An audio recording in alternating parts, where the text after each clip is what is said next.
esse é o nosso debate a partir de agora, aqui no Bom Dia Fox. Você participa na hashtag Bom Dia Fox Quarta, manda aí a sua opinião, já já a gente vai abrir uma rodada com a sua participação. E a gente falou, né, que ia apurar essa notícia, pois nossa produção já entrou em contato com o empresário do Pedro, um representante do Pedro, nossa equipe do foxesports.com.br, já está lá no site, ó. Fiorentina libera Pedro por empréstimo ao Flamengo até o final de 2020. Todos os detalhes estão lá na reportagem, no site foxesports.com.br. O acordo entre o Márcio e, rapaz, é o... Junhi.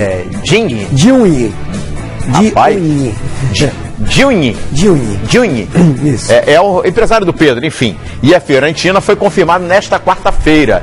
Hoje, portanto, né? E aí o nosso site apurou a informação com pessoas ligadas ao Pedro, que estavam envolvidas nessa negociação. O acordo entre as partes tem duração até o fim desse ano, com o valor de passe fixado, né? O valor dos direitos econômicos fixados. E a expectativa é que o atleta chegue ao Rio de Janeiro até a próxima sexta-feira. Depende apenas de algumas burocracias, né? Agora com troca de documentação. E é o que está separando aí o Flamengo, que está impedindo nesse momento o Flamengo de fazer o anúncio oficial. Mas vai acontecer. O Flamengo, portanto, já tinha um acordo com o jogador, dependia só da liberação da Fiorentina. E tinha, né, deixado bem claro, você que vai tratar disso com a Fiorentina. E o jogador chegou a esse acordo para ser repassado por empréstimo ao Flamengo. Gente, a gente viu aí o histórico. Pedro surgiu muito bem no Fluminense, recomendado pelo Abel Braga, né, que naquela entrevista que chamou atenção, início de 2018, ele dizendo que o Pedro estava muito acima tecnicamente dos outros atacantes no Brasil. Se confirmou. Em 2018 a gente viu um baita atacante, foi convocado para a seleção brasileira, mas aí veio a lesão. E aí, pelo menos no Fluminense, a gente não viu o Pedro recuperar o futebol dele. E daqui a pouquinho a gente vai trazer números e a ficha dele na Fiorentina e vai ver que é uma decepção a passagem pela Itália. É uma aposta. Uma boa aposta, na opinião de vocês? Eu acho interessante, sim. É um jogador que mostrou muito potencial técnico no Fluminense. E aí a gente vê a diferença, né, do futebol italiano, do futebol europeu para o Brasil. Aqui ele se destacava. Esse ano ainda, de 2019, o último, eu estava fazendo o levantamento do ataque do Fluminense. O Fluminense foi um dos times com o maior número de finalizações no campeonato. E aí já estava no final da competição, e aí a gente tinha o Ione Gonzalez com 5 gols marcados em mais de 80 finalizações. E o Pedro, que já tinha ido embora há muito tempo, tinha 5 gols marcados em 25 finalizações. Olha só. Olha a diferença, né, de aproveitamento, de qualidade na última bola. Então o Pedro, sim, como disse o Abel, se destacava no cenário do futebol brasileiro. Ele vai para a Itália, não consegue sequer jogar na Fiorentina. Pela intensidade, pela velocidade, pelo jogo físico, que é lá não se privilegia tanto a técnica. Acho que no Flamengo ele tem capacidade, vai ter condições pelo time que o cerca, que é um time muito competitivo, de desenvolver. Como você disse, muito jovem ainda. Então a bola vai chegar para ele, ele vai poder melhorar, ganhar confiança, ganhar ritmo de jogo. Espero que não volte a se machucar. E aí, decolar, como todo mundo imagina que ele possa vir a decolar. É um jogador de muita qualidade técnica, mas que ainda precisa de mais competitividade para um mercado como o italiano. A gente tem os números. Vamos colocar na tela aí, ó, a ficha do Pedro. Detalhes aí dessa passagem recente dele pela Fiorentina, pelo momento dele na Fiorentina, né? É um atacante forte também, né?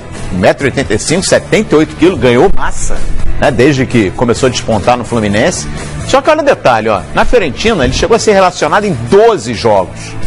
Só que desses 12 jogos relacionados, ele foi utilizado somente em 4. E em nenhum dos 4 ele ficou os 90 minutos em campo. Ele soma aí 301 minutos com a camisa da Fiorentina e não marcou gols. No Fluminense é completamente diferente, né? Aquele menino que apareceu no Fluminense. 93 jogos e 31 gols marcados. Um gol a cada 3 jogos. Um gol a cada 3 jogos. Impressionante. Guardadas as devidas proporções, essa trajetória recente, internacional e curta do Pedro, ela nos remete à história também do Gabigol, né? Que saiu daqui com expectativa grande na Europa e acabou não vingando, embora tenha grande potencial, e demonstrou isso no retorno ao Brasil. O Pedro, para mim, ele teve um choque de realidade cultural, futebolística, indo para a Itália. É muito diferente. A questão cultural também pesa. O cara vai muito jovem para a Europa, não está preparado para isso. E, por vezes, encontra, na Itália em especial, técnicos que têm outra forma de pensar futebol. E quando é um jogador que não faz parte daquele conceito dele, e ele não pediu ao clube, isso veio através de uma negociação paralela, sem o aval desse técnico, também complica para o jogador. E já tem vários casos assim, na própria Itália também. O cara, né, ele tem um conceito, uma ideia, ele quer aquele elenco e às vezes o empresário, o dirigente, o gestor do clube enfia a goela abaixo o jogador A, B ou C, por mais que tenha qualidade, o cara não quer aproveitar. Não sei se foi o caso do Pedro. Eu estou aqui fazendo uma tese com relação a isso. Mas existe.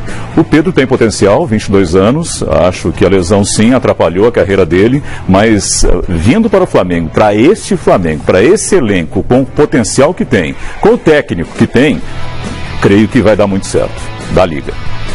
E a gente lembra aqui, né, Flávio Gomes, recentemente, o Flamengo investiu em alguns jogadores que brilharam no Fluminense, deixaram o país e não tiveram sucesso depois no Flamengo. 2 exemplos aqui, Henrique Dourado e Conca. Só que, no ano passado, a história do Gerson mudou tudo isso. O Gerson começou, e muito parecido com o Pedro, promissor no Fluminense, vai para a Europa, não tem destaque, um destaque tão grande assim. Mas o Gerson na Fiorentina jogou muito mais do que o Pedro. Sim, muito em mais. Quantidade. Embora não tenha se destacado. É isso que eu estou falando. Mas assim, ele jogou. Tecnicamente, o Pedro no time principal da Fiorentina não foi um jogador imprescindível. Olha, eu não tenho aqui os números exatos. Talvez ele não tenha nem finalizado a gol no time principal da Fiorentina. Mas, Flávio Gomes, o Gerson muda esse cenário. O futebol italiano não tem sido muito generoso com os jogadores brasileiros nos últimos tempos, né? Gerson, o Guilherme Arana, que está lá na Atalanta, né? Sim, Arana está na Atalanta, emprestado pelo Sevilha. O Lucas Paquetá, que para mim meio que deu uma subida. O próprio Pedro. Quem mais? O Gabriel. Então a gente começa a ter um padrãozinho aí na Itália as coisas não estão rolando. Talvez porque os times italianos também não têm se destacado, exceção feita a Juventus e ao Napoli, não têm se destacado muito no cenário europeu. E são clubes que vivem quase em estado de crise permanente, né? Porque não ganham nada, só dá Juventus. E aí o cara vai, fica um pouquinho e volta. Não faz sentido o pouco que jogou o Pedro na Fiorentina. Não faz nenhum sentido. Então eu acho que temos de esquecer o que aconteceu com o Pedro na Fiorentina e lembrar dele no passado também, muito recente, no Fluminense. Acho excelente jogador, acho uma grande contratação. Agora, para mim, entra na categoria da maior contratação desse começo de ano, mais do que o Luan e tudo mais, pelo fato de ser um jogador muito promissor, muito jovem e muito promissor. Faz muito bem o Flamengo, reforça seu time mais ainda e acho que vamos ver o Pedro brilhando. Porque é o que o Marco de Vargas falou, tem muito a ver com quem está jogando em volta do cara. Sim, com certeza. E mais um aspecto para mim que vai ajudar muito na chegada do Pedro ao Flamengo. O Flamengo está muito perto de confirmar a permanência do Gabigol. O Gabigol será o titular. Isso já vai tirar do Pedro um peso para ele ter toda a tranquilidade de conquistar o espaço dele. E vai ter chance de jogar, porque vai ter seleção, é capaz que o Gabigol seja convocado. O Flamengo vai jogar muitos. Essa história de que o Flamengo não poupa jogador, ela é real, né? Foi a política do Jorge Jesus. Mas vamos nos lembrar que isso durou 6 meses. Né? Ele chegou, pegou o touro à unha e vai, vamos com todo mundo aí, vamos jogando, vamos ganhar, tá dando certo. Mas nós estamos falando agora de uma temporada inteira. Nós estamos falando de verão brasileiro, que o Jorge Jesus não pegou.